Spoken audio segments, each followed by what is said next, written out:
A herança bilionária do apresentador Gugu Liberato, que morreu em 2019, ganhou novos capítulos essa semana.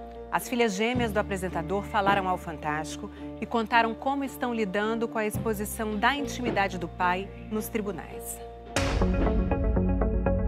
R$ 1 bilhão. Esse seria o tamanho estimado da fortuna deixada pelo apresentador Gugu Liberato. 3 anos e meio após a morte dele, esse patrimônio ainda não foi dividido. Mas quem tem direito à herança de Gugu? É uma história que envolve 11 personagens e muitos finais possíveis. Nos últimos dias, vários documentos vieram a público com detalhes dessa disputa. Um deles foi a decisão do Superior Tribunal de Justiça reconhecendo a validade do testamento feito por Gugu. O documento é de 2011. Nele, Gugu deixa seus bens para os 3 filhos, João Augusto, de 21 anos, e as gêmeas Marina e Sofia, de 19. Eles ficariam com 75% de tudo. Os outros 25% seriam divididos entre os 5 sobrinhos do apresentador. E para Rose Miriam, a mãe dos filhos dele, Gugu não deixou nada. Rose foi à justiça reivindicar o reconhecimento de uma união estável com Gugu.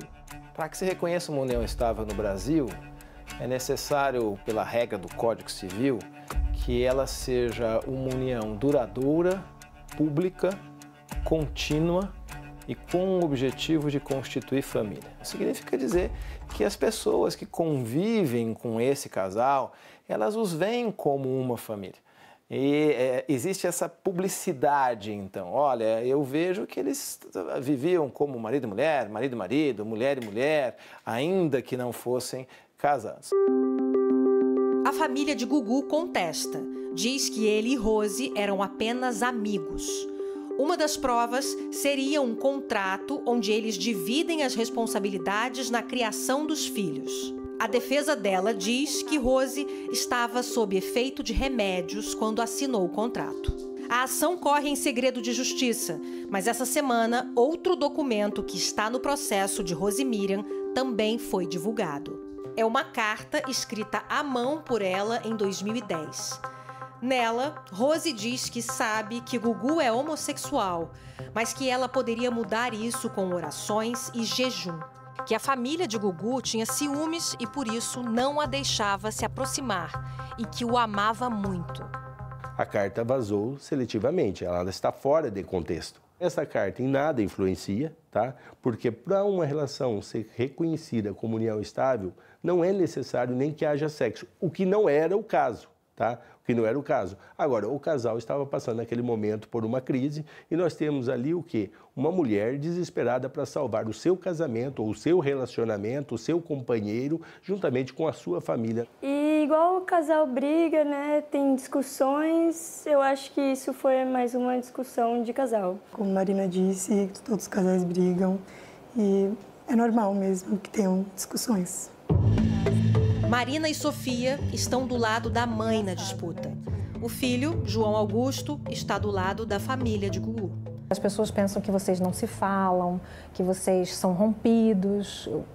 Como é que vocês responderiam a isso? Até, eu acho que 3 semanas atrás, 1 mês atrás, a gente estava em Orlando e a gente conversou como uma família normal, entre irmãos também, dando abraços, se as pessoas acham que a gente não dá essas coisas, sabe? Tipo uma família normal. Mas vocês chegam a conversar sobre o assunto? A gente já tentou algumas vezes, tipo, conversar. A gente sempre coloca isso daí de lado, sabe? Não é um problema, assim, pra gente. Isso não afeta mesmo a nossa relação, a gente não deixa isso afetar. Porque a relação entre irmãos é muito mais importante, né? Os 3 irmãos moram nos Estados Unidos e estiveram no Brasil para audiências na justiça sobre o pedido de união estável de Rose. A gente ficou meio chateada, assim, com alguns depoimentos, né, que fizeram que, da nossa parte, é mentira, né, o que a gente escutou, e a gente ficou bem desapontada. Como é que vocês têm enfrentado esse período? Então, claro que bem difícil, né, lidar com tudo isso. Mas eu acho que o mais importante foi que a gente ficou unido, sabe? Tipo, isso foi o que segurou, assim, a gente. Se a justiça decidir que Rose era de fato companheira de Gugu, ela passa a ter direito a metade do patrimônio do apresentador, algo em torno de 500 milhões de reais. Outra notícia dos últimos dias, a volta de Thiago Salvático ao imbróglio em torno da herança de Gugu. O chefe de cozinha, que mora na Europa, também foi aos tribunais querendo provar união estável com o apresentador. Eu fui o companheiro do Gugu. Não existe outra pessoa. Foram 9 anos ao meu lado. Na primeira instância, o pedido dele foi negado. Thiago recorreu. A justiça determinou que testemunhas e provas sejam apresentadas.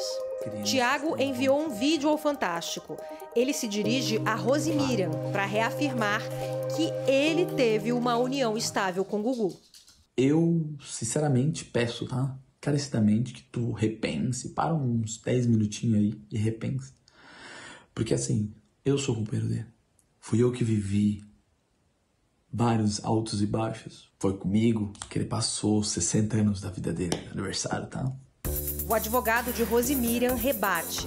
O senhor Thiago Salvático não tinha uma relação com o senhor Augusto Liberato pública, nem duradoura, nem continuada e nem com finalidade de constituição de família. Requisitos essenciais para se comprovar a união estável.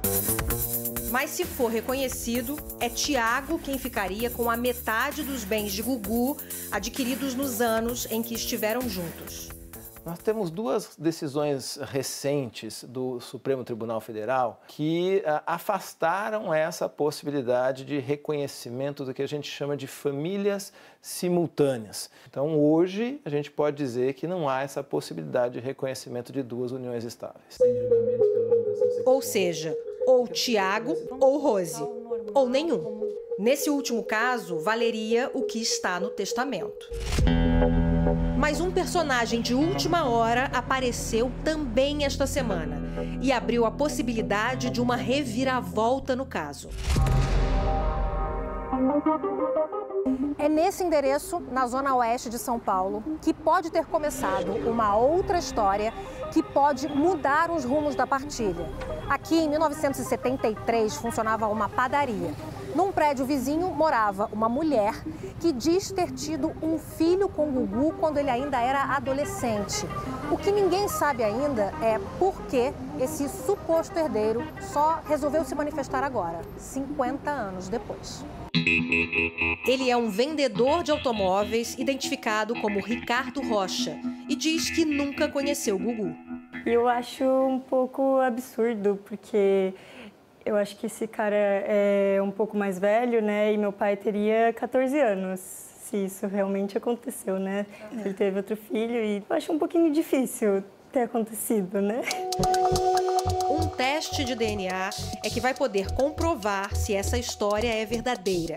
Os filhos têm os mesmos direitos e qualificações. Esse filho que for reconhecido após a morte, ele terá os mesmos direitos dos outros filhos.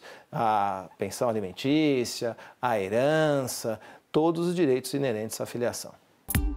Mas aí, como ficaria o testamento deixado por Gugu? Nesses casos, rompe-se o testamento em todas as suas disposições, é o rompimento do testamento, ele perde toda a eficácia. Ou seja, se for reconhecido, o vendedor de automóveis entra na divisão da herança junto com João, Marina e Sofia. Mas tudo isso ainda pode demorar muito. Tantos fatos assim curiosos. Na semana em que as audiências, né, as testemunhas estão sendo ouvidas, te causa certa estranheza? Estranheza não me causa, mas me chama a atenção e me parece desespero.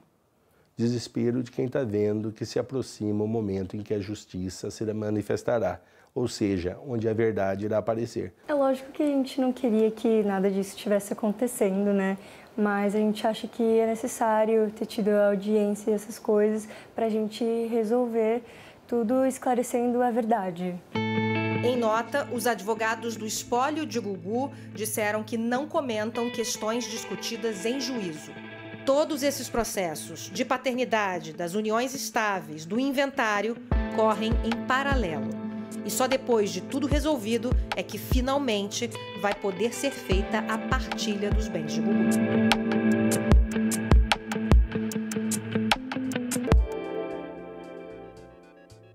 No podcast do Fantástico, a Renata Capucci conversa com o editor Rafael Carregal e o professor João Aguirre, especialista em direito processual, direito de família e de sucessões. O episódio já está disponível em g1.com.br/fantástico.